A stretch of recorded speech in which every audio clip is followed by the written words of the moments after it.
të dashur të Zoom. Po, kemi atë Runo Gjilan e për këtë jetër, përveç për trajnerin e klubit që fitoi titullin kampion, Dritën. Do ta zhvillojmë një intervistë ekskluzive me Zekeria Ramadani ku do na flet për trejat e klubit. Normal që duhet të jem krenar, për shkak që është një arritje jashtëzakonshme. Unë në Kosovë nga 5 skuadra që kam punuar, me 4 jam kampion, nuk e kam bërë vetë. Kjo është një sport kolektiv dhe pa futbollistët që janë bazë elementare, futbollist cilësor, kvalitativ, pastaj stafi teknik, drejtuesit, tifozët, infrastruktura, gjithçka është nër kompetencat e ekipit, e klubit. Dhe kjo arritje është një gjë që shumë mirë vjen kur ndëgjoj të tjerë që flasin, se s'kam nevojë të flas për veten, flasin rezultatet dhe përmenden në çdo studio, në çdo vend, përmenden për të mirë dhe shpresoj gjithmonë përmenden për të mirë. Ai më tutje thot se asnjëherë nuk është i kënaqur me veten, mendon se mund t'jap edhe më shumë në futbollin kosovar. Se futbollin e ka pas pasion qysh në fëmijëri këtë po e dim. Ai rrëfen me dashni të plot për ekipin në cilin është trajnar. Kjo punë do pasion.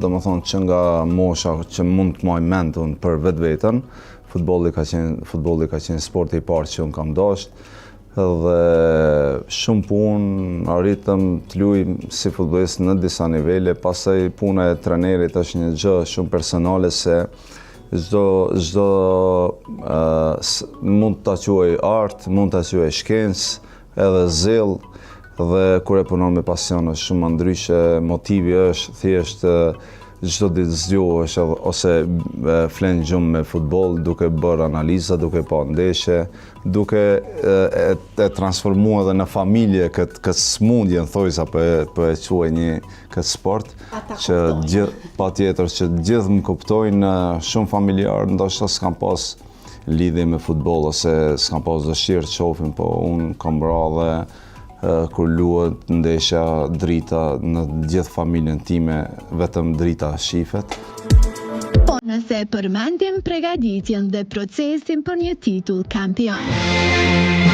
Ndoshta na intereson të dim se cila është receta e suksesit të Ramadanit, apo ritualet që ai e praktikon para një ndeshje me rëndësi unike. Arma ime kryesore është mbrenda grupit të krijoj një familje dytë. Ne çdo kush ka familjen e vet në shtëpi, mirë, po kur vim këtu, unë hallët e familjes time ose nuk i çaj këtu. Atë lë me një anë, këtu është familja ime e dytë, siç është për mua, është për drejtuesit, është për futbollistët dhe për të gjithë. Dhe nga kjo fillon ai procesi për ta përgatitur një ndeshje ose një kampionat. Kur vjen java e kampionatit, ne me stafin tim gjithmonë përgatitemi çfarë do stërvitemi dhe bëjmë analizën e kundërshtarit. Dhe mundohemi, normal që asnjëherë nuk do të thotë se na del mirë, mundohemi të gjejmë pikat e dobta të kundërshtarit, të sulmohet në pikat e dobta dhe të mbrohemi nga pikat e forta dhe kjo është pasaj puna e trajnerit. Ato ne mund t'i kuptojmë, mund t'i shohim, po si do t'ja u bartin futbollistëve këto ide. Edhe kjo nuk bartet me projektor ose me fjalim, kjo duhet bëhet në fushë me praktikë. Se një gjë që praktikohet, patjetër që përmirësohet.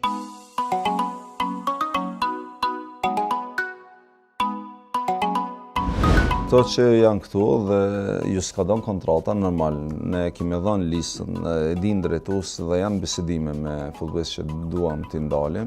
Pastaj pa mbaru kjo pjesë, nuk mund me bë prurje të reja, se nuk është korrekt ndaj këtyre futbollistëve që kemi këtu. E para duhet mbyllim me këto marrëveshje, pastaj normal që do kthehemi edhe për prurjet e reja, cilat do të jenë, por nuk ka as emër për momentin.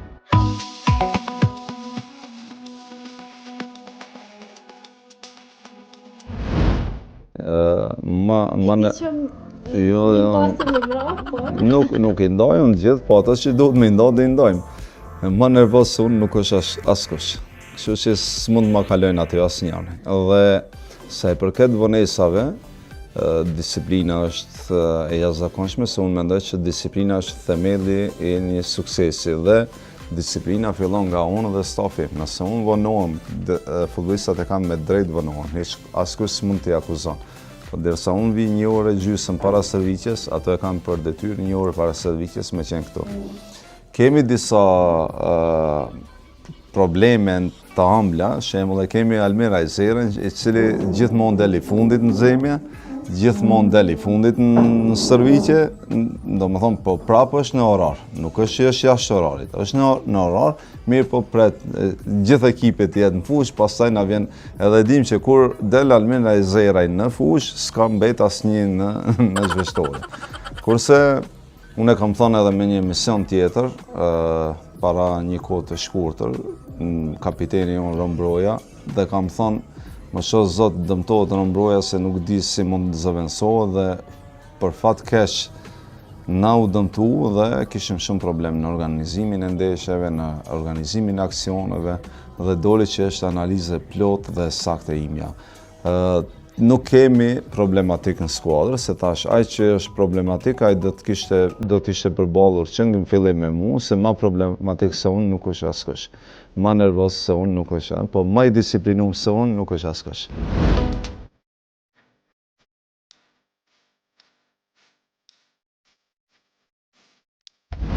Kur s'isha pjesë e dritës dhe gjithkush që kanë qenë pjesë e dritës dhe kanë dalë nga jepshin informata që te drita nuk mungon asnjë sen, që shumë klubi organizuar, sidomos në aspektin financiar kur bëhet fjalë për paga, për premia, për bonuse, janë shumë t'rregull dhe shumë korrekt dhe tani po i bëj pothuajse 20 muaj dhe po e vërej që është me të vërtet një kënaqësi e madhe që është pjesë e dritës. Sa i përket shumës, asnjëherë nuk jam i varur nga shuma që dhe më shumë kam nevojë për respektin, për punën që e bëj dhe të jenë mirënjohës njerëz që më paguajnë sesa që më japin një shumë të lartë dhe nuk më respektojnë. Ajo s'ka vlerë pari asnjëherë. Jam shumë i kënaqur me kushtet dhe normal tani unë nuk kam të ardhura në asnjë mënyrë tjetër përveç kësaj pune që e bëj dhe kjo punë mund sot jam te drita, nesër mbaron kontrata, mund të jesh pa punë dhe kështu që duhet mendosh edhe për periudhën kur mund ngelesh pa punë. Dhe nëse nuk je një ekonomist i mirë, atëherë do kemi problem. Mirë po, mundohem që të jem ekonomist i mirë dhe mundohem që të kem një të ardhur të mirë që mos nëse ngeli pa punë, mos të futem në çdo skuadër vetëm për shkak rrugës.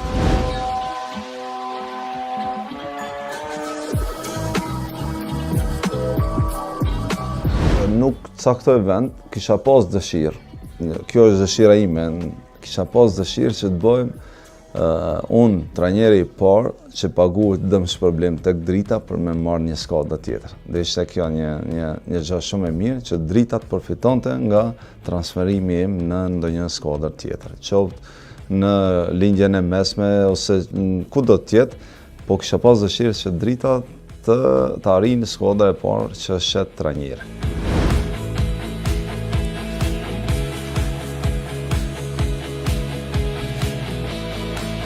Pa dyshim që ja vlen, nuk është ajo periudhë e pas luftës direkt ku s'ja ka vlet me marrë me futboll, se edhe një kamarier ose nuk du t'i nënshmoj këto vendet e punës, por një punëtor krahu ka marrë më tepër sa një futbollist, kurse tani është ndryshu ai sistem. Janë pagat mira dhe janë paga me rregull në shumë skuadra, sa i përket vonesave, ne tek Prishtina 3-4 muaj kemi punuar pa rroga, domethënë gjithë vitin kemi qenë 3 muaj ose 4 muaj mrenda.